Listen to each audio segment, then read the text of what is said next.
Hi, my name is Jacqueline Roberts, and I am currently a fifth grade teacher at Prospect Valley Elementary School in Wheat Ridge, Colorado.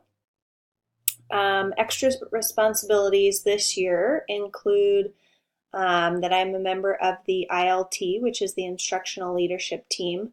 So, over uh, the course of 4 years in two different buildings, I've been part of that team.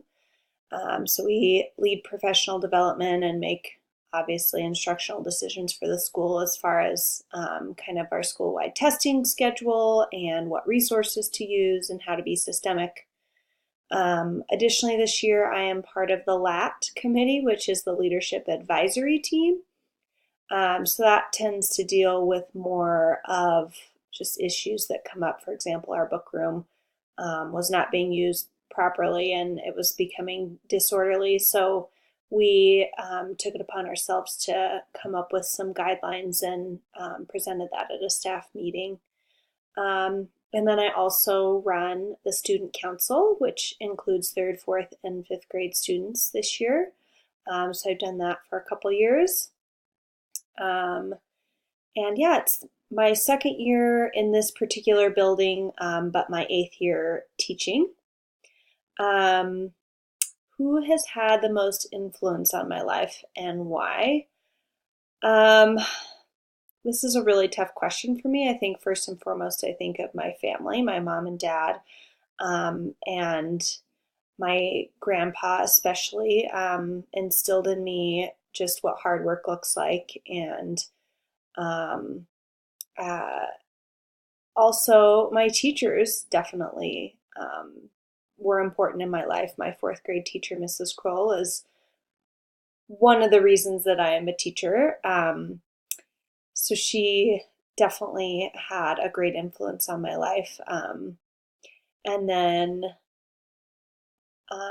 currently, my husband, who I've been with for 6.5 years, he definitely influences my life, and he has kind of heard all my trials and tribulations throughout my years of teaching and has helped me, process and given me uh, advice and helped me through some difficult times.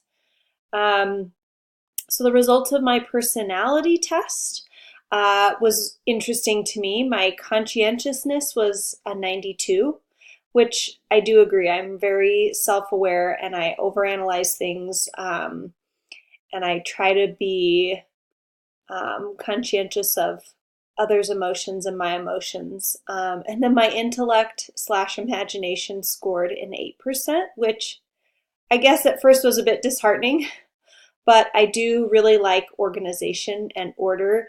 And so sometimes that does get in the way of maybe my creativity and my imagination because I like things that are done routine. And so, anyway, I thought that was interesting, but not totally untrue.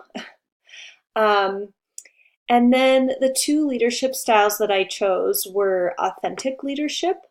And this is where leaders are self aware and genuine, mission driven, and focused on results. They also lead from the heart, so they have empathy for others, and then they focus on long term results. So, um, also, I chose democratic leadership. And in one word, I would sum this leadership style up with collaboration. And I've found that over my years of teaching, this is something that I hold probably in highest regard. Um, so I think that these two leadership styles and my personality results somewhat mesh up and somewhat don't. I think for sure the authentic leadership style and the conscientiousness line up tremendously. And then as far as really being collaborative, I suppose that could fit with that category as well. Um, but anyway, I am excited to continue learning in this course with you, and we'll talk to you later.